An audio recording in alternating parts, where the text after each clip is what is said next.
Why the Cubs need to keep Mike Tauchman in a World Series preview next.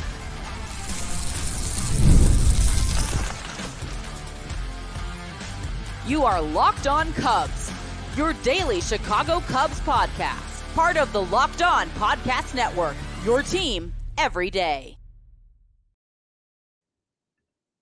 You are Locked On Cubs, part of the Locked On Podcast Network, your team every day. I'm Sam Olbert. I'm a lifelong fan, taking my passion into a discussion with you on all things Cubs. Thanks for being part of the show and making Locked On Cubs your first listen today. And the best way you can help us grow the show is to listen every day, like the video, and comment anything below.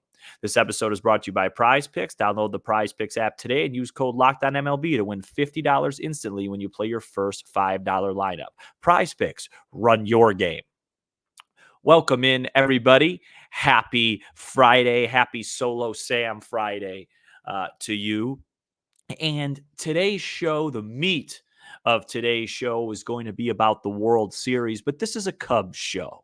This is called Locked On Cubs, and it didn't feel right to start the show with anything else but a Cubs topic, and one that I just think is a good one to slip in because I feel very passionate about it, and that is Mike Tauchman. And I just believe that, the tender deadlines, I believe, right around Thanksgiving. I have not heard anything to suggest that the Cubs won't bring back Mr. Tauchman, but I believe that it is a very important thing to mention, and why I think it's a necessity for the Cubs to bring him back. And I know people are going to roll their eyes and go, hey, he's a role player. You guys are talking about superstars all year or all offseason. Why do we have to bring back Mike Tauchman? And that's why I want to talk about it. Because great teams, you look no further than this World Series. Yes, you have the Ohtanis, you have the Judges, you have the Sotos, you have the Freddys, you have the Mookies, but you also have supporting cast members, right? And you also have guys on the margins that just help you. I mean, in any sport, you know what I mean? In any sport, you go back to the 90s Bulls. I mean, as great as, in the first three-peat, you had Michael and Scotty and Horace Grant and Cartwright, but, who was hitting those late shots?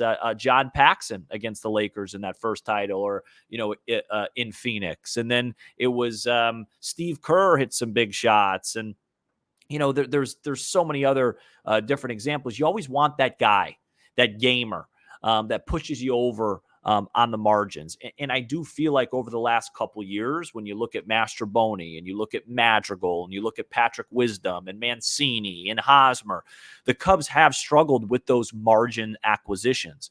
But one that they've gotten 100% correct is Mike Tauchman.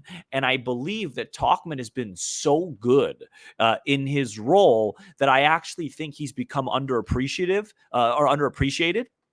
because he is, in a way, raised the expectations where some people want him to be like a really, really solid everyday player, right? Because last year, when the Cubs were dealing with all those injuries in April, Mike Tauchman was one of, if not their best hitter. But that's not really who he is. That's not what makes him a unique player. That's not what makes him an asset on the Cubs. The way he was used the last month, maybe 2 months of the season, where every now and then he can give you a spot start. Ian Happ's got a hammy. Seiya needs a day, or Bellinger, if he opts in, needs a day. Whatever it is, he can give you a solid spot start where for that day you don't feel like you're losing much, if anything at all. But his real value comes in with his quality of at bat off the bench. And I just, you can't put a metric, you can't put a value on a guy that's not overwhelmed by right-handed stuff. He could have a comfortable bat against an Emmanuel Clase. He could have a comfortable bat against a Helsley in the division, or a Devin Williams. In fact, he has had comfortable bats off of Devin Williams.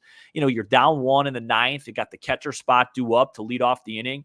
But you pinch hit Tauchman. He works a 9-pitch AB for a walk, and that turns into a 2-run 9th, and you win the baseball game. I mean, that you can't put a value on that. You can't put a metric on that. And I think Tauchman's one of those guys that's a good example of, if you look at his wins above replacement at 0.6 or 0.7, depending on what site you want to use, it's not going to pop out at you. But that's not really his job. He's not an elite defender. He's capable out there in the outfield.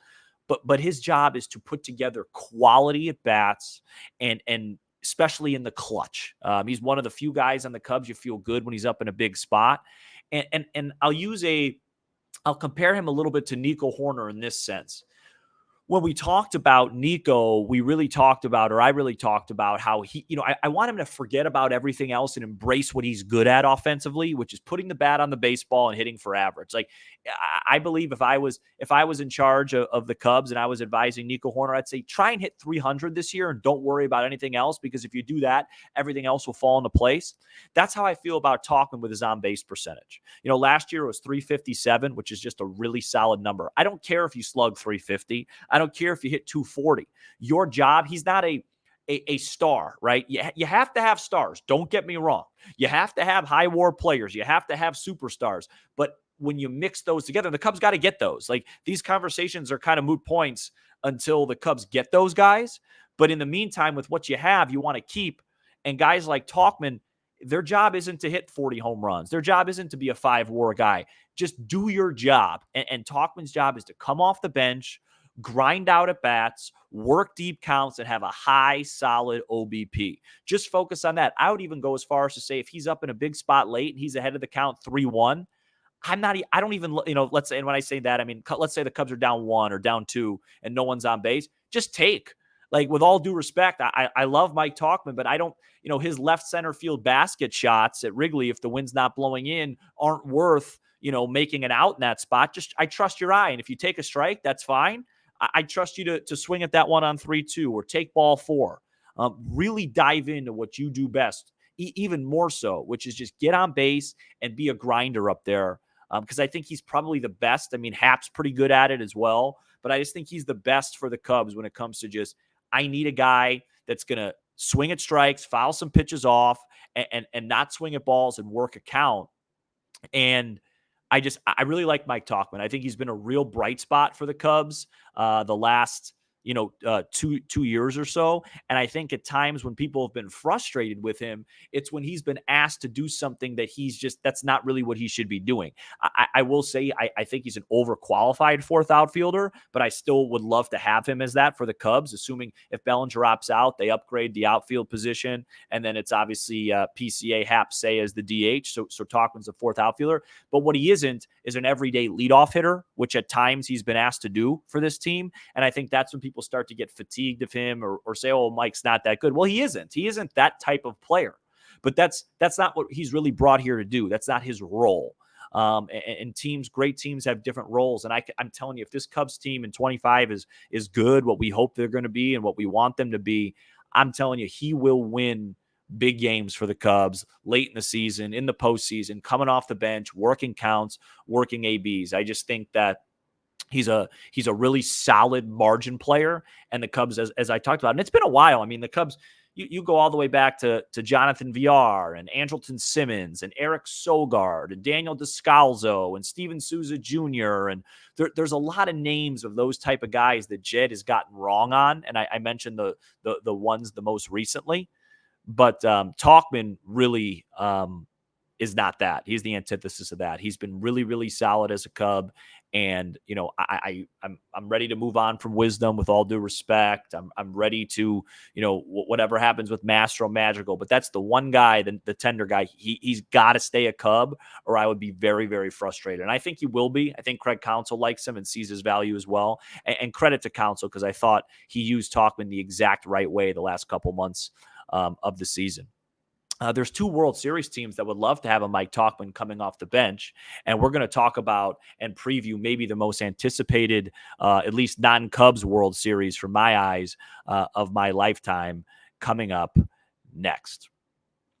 This episode is brought to you by PrizePicks. PrizePicks is America's #1 daily fantasy sports app with over 5 million active members. PrizePicks is the easiest and the most exciting way to play daily fantasy sports. Unlike other apps on PrizePicks, it's just you against the numbers. All you do is pick more or less on 2 to 6 player stat projections and watch the winnings roll in. Get into the daily actions with your friends and become part of the PrizePicks community today. You can now win up to 100 times your money on PrizePicks with as little as 4 correct picks. You can turn $10 into $1,000. Sign up today and get $50 $50 instantly when you play $5. You don't even need to win to receive the $50 bonus. It's guaranteed. Want to play PrizePicks alongside Drewski, Joe Budden, and MMA champ Sean O'Malley? You can now find community plays under the promos tab of the app to view entries of some of the biggest names in the PrizePicks community each week. Download the PrizePicks app today and use code LOCKEDONMLB for a first deposit match up to $100. That's code LOCKEDONMLB on PrizePicks for deposit match up to $100. PrizePicks, run your game. We're back here on Locked On Cubs, and it is World Series time, and it is just a breath of fresh air for the baseball world, for the baseball community, to have a World Series like this. And I know that some people don't like when the big market bullies are in the World Series and whatnot, but I think everyone could agree that this is what's best for the game. And right now, where I look at it, what's best for the game is what I'm rooting for. And there's been some great World Series and some anticipated ones. Obviously, for me, I'm not counting the Cubs one because that one, is in a totally separate category for me. But I remember being really excited about Houston and LA in 17, Boston and LA in 18.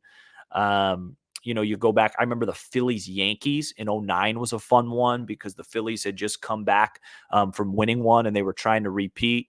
But then, you had this Yankees team with A-Rod and Jeter that felt like they were finally going to get it done, and A-Rod was going to get it done. I remember, this is going way back for me. I was young, but I just remember being so excited with Angels, Giants in 02 because, Bonds, right? I mean, that's pretty much it. And he lived up to his expectations in that World Series. Trying to think of some other ones. Obviously, 04 Red Sox Cardinals, just because of the way the Red Sox got there. But this one just takes the cake because not only is it the two giants on each coast, right? You have the East Coast Yanks and the Dodgers and all the history that's associated with the Dodgers and Yankees in the World Series. You go back to the 50s and Brooklyn and, some of the matchups, and then even going back to LA. But for me, and I love history, I love tradition, but it's really not even about that. It's about the guys, and it's about Shohei Ohtani on one side and Aaron Judge on the other side, with Mookie Betts and Freeman, and then Soto on the other side as well. I know baseball isn't that type of sport, right? It's not like in 2017 when it was LeBron and Kyrie versus Durant, Curry and Clay, because, every possessions, those guys are going head to head, whereas these guys are, it's really Shohei Ohtani versus the Yankee pitching staff, and it's really Aaron Judge versus the Dodger pitching staff. But you can't help but just go right there. The two most popular teams in the sport, pretty much, the two biggest markets in the sport with the two biggest stars in the sport. I mean, how does it get any bigger than that? So let's dive into it. My initial reaction to this series, I'm not going to make a prediction because I really don't care who wins. I really don't. The sicko Cub fan in me would probably just a 0.1% slightly prefer the Dodgers to win. So then maybe there's a little bit better of a chance that Soto's not a Yankee, which then would increase his chances to becoming a Cub to maybe from 0.1 to 0.2%, just because, how can he not re-sign with the Yankees if they win the World Series? But that's like me being, my crazy Cub fan self. I really don't have a preference. I'll say this. When the Dodgers beat the Padres, I think I said on this show, and I know I said it on Twitter, it felt like the big hurdle. It felt like kind of to use I don't know how many people watch the World Cup, but when Argentina lost to Saudi Arabia in the group stage and then found a way out to still set themselves up, it just felt like they were almost invincible after that.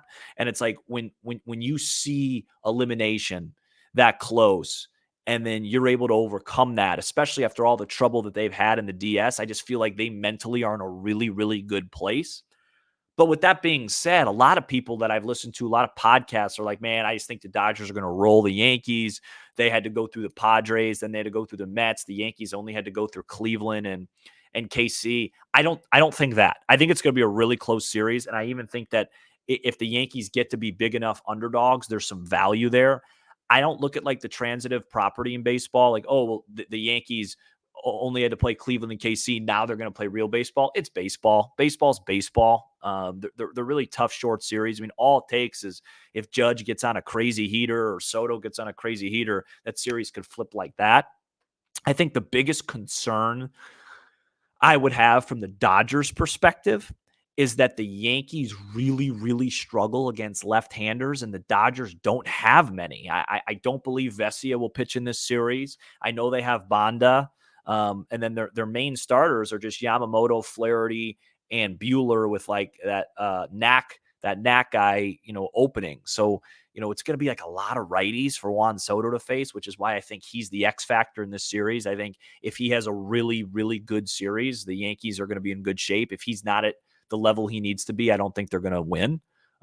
He's probably, to me, the most important guy in the series just because of that factor.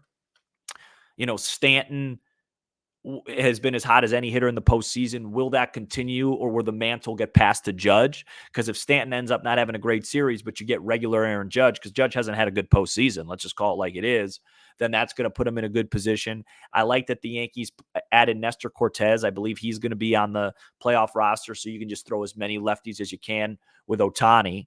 And then for the Dodgers, how healthy is Freddie going to be? Is Freddie going to play? Because as great as Tommy Edman was and as great as Kike's been, it's tough to rely on those guys. Game in and game out, you're going to need obviously Ohtani to be Ohtani, Mookie, and then you want Betts. I mean, you want Freeman to be playing. So it's going to be fascinating. I'm excited to watch the two managers and their personalities. If I had to break it down, I think the lineups are probably a wash. If Freeman doesn't play, I probably would give the lineup maybe as a slight edge to the Yankees if Stanton's hitting well.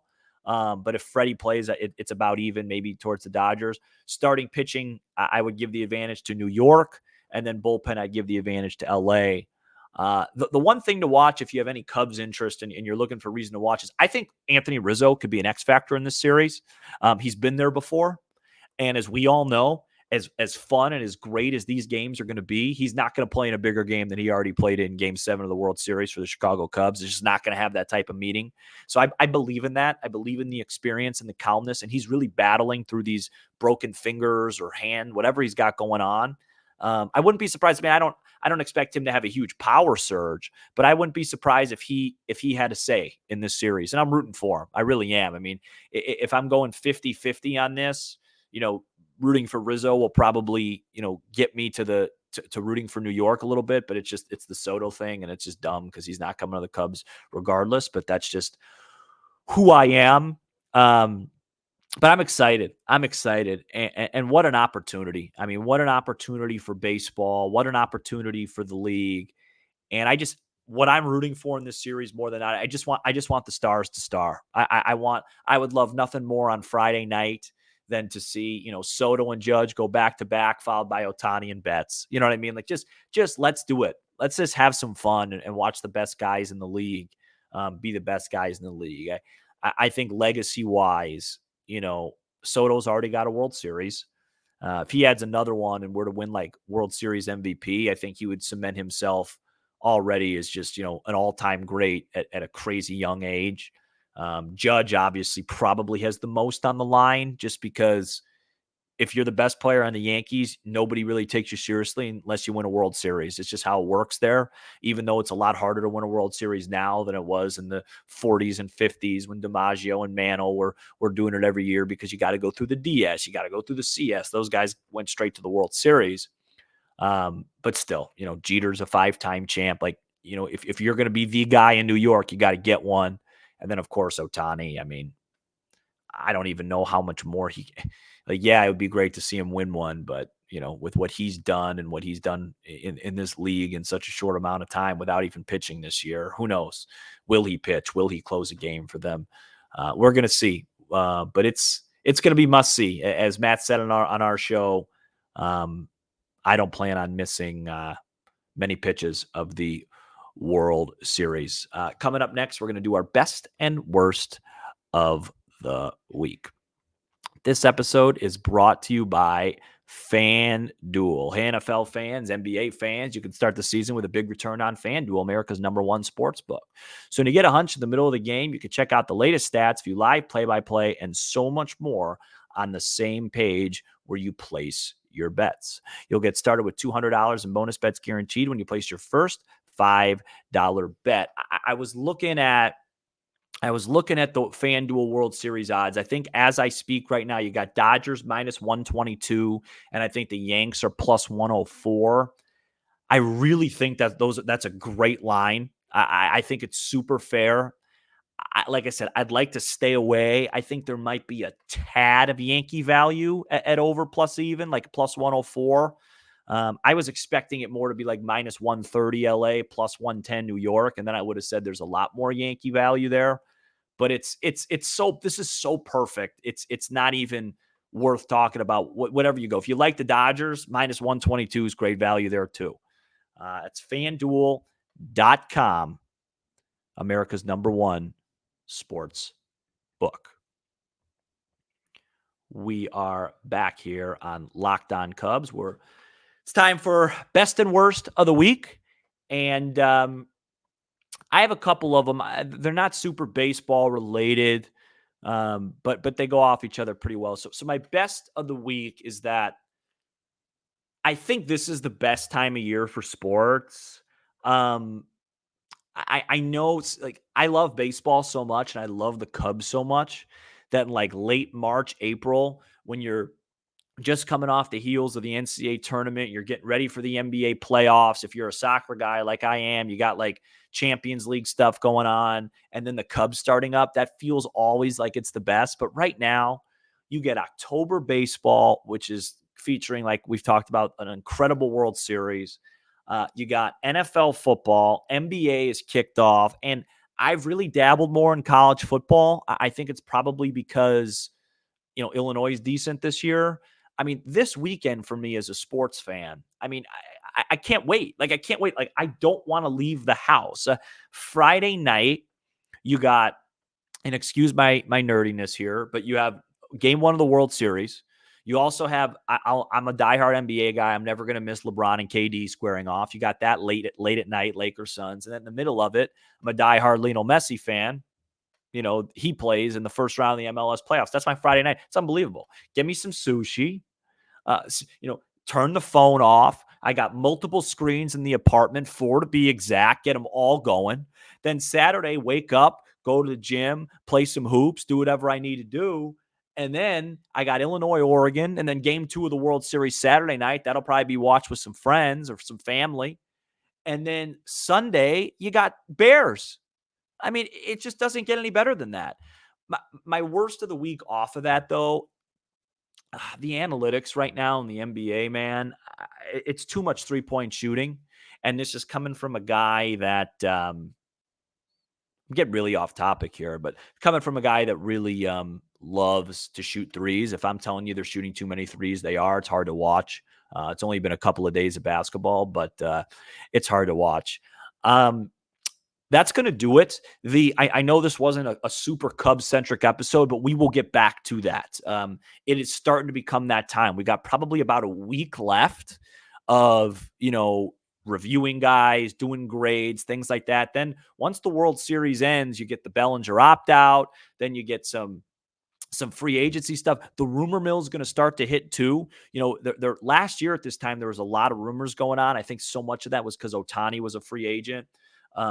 But we're going to start hitting the rumor mill. I'm going to start talking to people. Matt's going to start talking to people to see if we hear anything that's worth reporting and getting into Cubs interests and things like that. And it's going to get a lot more exciting. I think this post season, like I think October is the toughest month to, give you guys what we want in terms of content, talking Cubs. But I think it's coming. We're in the home stretch, and then it's going to start to get good. And before you know it, it's going to be December. It's going to be winter meetings time, and we're going to be living and dying by every report, every rumor. So I appreciate you guys. I know Matt does as well. Just sticking with us during the off season, and I know the season, ended in such a kind of anticlimactic way where it's just kind of like it just faded right into it. So I know it hasn't been, your first choice to wake up and go Cubs.